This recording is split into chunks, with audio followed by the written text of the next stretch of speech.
নব্বই শতকে স্বৈরাচার বিরোধী আন্দোলনের সূচনা হয় ১৯৮২ সালের ২৪শে মার্চ। তখন তৎকালীন সেনাপ্রধান লেফটেন্যান্ট জেনারেল হোসাইন মোহাম্মদ এরশাদ একটি সামরিক শক্তির মাধ্যমে অবৈধভাবে বাংলাদেশের রাষ্ট্র ক্ষমতা দখল করে বসে থাকে। সে সময় বাংলাদেশের রাষ্ট্রপতি ছিলেন জনগণের প্রত্যক্ষ ভোটে নির্বাচিত হওয়া বিচারপতি আব্দুস সাত্তার। সেনাপ্রধান লেফটেন্যান্ট জেনারেল হোসাইন মোহাম্মদ এরশাদ রাষ্ট্র ক্ষমতা দখল করেই সামরিক আইন জারি করেন। সে সামরিক আইন শাসনের বিরুদ্ধে সর্বপ্রথম প্রতিবাদ করে স্টুডেন্টরা। ১৯৮৩ ও ১৯৮৪ সালে বেশ কয়েকটি ছাত্র সংগঠনের সমন্বয়ে গড়ে ওঠা ছাত্র সংগ্রাম পরিষদের মিছিলে সেনাবাহিনীর হামলায় জাফর, জয়নাল, কাঞ্চন, দীপালি সাহা সহ অনেক ছাত্রছাত্রী নিহত হয়। তখন থেকেই জেনারেল এরশাদের বিরুদ্ধে একটি লাগাতার ছাত্র আন্দোলন শুরু হয়। জেনারেল এরশাদের বিরুদ্ধে ছাত্র আন্দোলনের সমাপ্তি ঘটে ১৯৯০ সালের ৬ই ডিসেম্বর।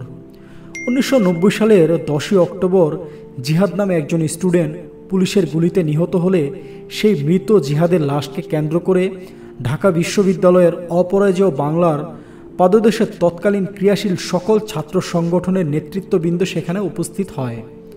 ২৪টি ছাত্র সংগঠনের নেতৃত্ববৃন্দের উপস্থিতিতে গড়ে ওঠে সর্বদলীয় ছাত্র ঐক্য। উল্লেখ্য আছে, এই সর্বদলীয় ছাত্র ঐক্য গড়ে ওঠার আগেই বৃহৎ দুটি ছাত্র সংগঠন বাংলাদেশ জাতীয়তাবাদী ছাত্রদল ও বাংলাদেশ ছাত্রলীগ আলাদাভাবে এরশাদ বিরোধী আন্দোলনে সক্রিয় ছিল। সর্বদলীয় ছাত্র ঐক্য গঠনের মাধ্যমে ছাত্র সংগঠনের শক্তি এক জায়গায় মিলিত হয়েছিল। এছাড়াও আরও কিছু শক্তিশালী বামধারার ছাত্র সংগঠন যথেষ্ট পরিমাণে সাংগঠনিক শক্তির অধিকারী ছিল। এর মধ্যে উল্লেখযোগ্য ছিল বাংলাদেশ ছাত্র ইউনিয়ন, জাসদ সমর্থিত বাংলাদেশ ছাত্রলীগ, সমাজতান্ত্রিক ছাত্র ফ্রন্ট, বাংলাদেশ ছাত্র মৈত্রী ইত্যাদি সবকটি ছাত্র সংগঠনের মিলিত শক্তির আন্দোলনের কাছে সেনাবাহিনী সমর্থিত জেনারেল এরশাদ টিকতে পারল না। সর্বদলীয় ছাত্র ঐক্যের আন্দোলনের সাথে দেশের জনগণ সম্পৃক্ত হলে তা আন্দোলন থেকে গণ আন্দোলনে রূপ নেয়। সেই গণ আন্দোলনে জেনারেল এরশাদ ৪ঠা ডিসেম্বর পদত্যাগের ঘোষণা দেন এবং ৬ই ডিসেম্বর আনুষ্ঠানিকভাবে পদত্যাগ করতে বাধ্য হন।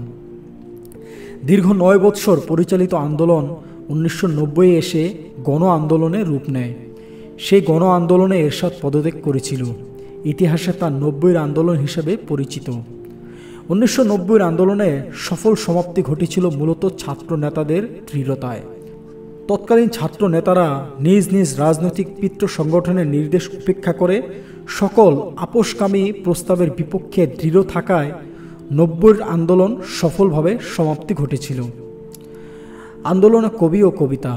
অন্যদিকে এরশাদের রাজনৈতিক স্বৈরতন্ত্রের বিরুদ্ধে ও মানবিক অধিকার প্রতিষ্ঠার দাবিতে সোচ্চার ছিলেন শামসুর রহমান, আব্দুস জাফর ওবায়দুল্লাহ, মোহাম্মদ রফিক আজাদ, রুদ্র মোহাম্মদ, শহীদুল্লাহদের মতো বড় বড় কবিরা।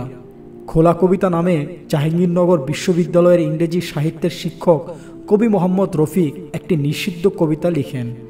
নিষিদ্ধ কবিতাটির কয়েকটি লাইন এরকম ছিল: সব শালা কবি হবে, পিঁপড়ে ঘু ধরেছে উড়বেই, দাতাল শুয়োর এসে রাজাসনে বসবেই। পুরো কবিতাটি ছিল অনেক দীর্ঘ, প্রায় ১৬ পৃষ্ঠার মতো। এটি গোপনে ছাপানো হয় একটি ছাপা কারখানায়।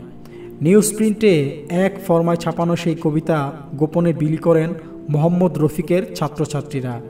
হাতে হাতে সেই কবিতা ছড়িয়ে পড়ে সারা দেশে।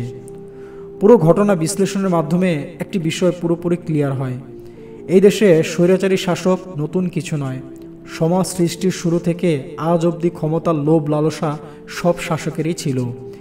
যারাই সীমালঙ্ঘন করেছে তারা জনগণের কাছে লাঞ্ছিত, অপমানিত, ক্ষমতা ত্যাগে বাধ্য হয়েছে। আর সেটা তখনই সফল হয়েছে যখন আপোষহীন আন্দোলনে দৃঢ়তার সাথে একতার সাথে পরিচালনা করা হয়েছিল। কাজেই যারা রাষ্ট্র সংস্কার আন্দোলন করে যাচ্ছে তাদের আশাহত হওয়ার কোনোই কারণ নেই। দেশকে বাঁচাতে হবে, দেশের মানুষকে বাঁচাতে হবে, নিজেকে বাঁচতে হবে।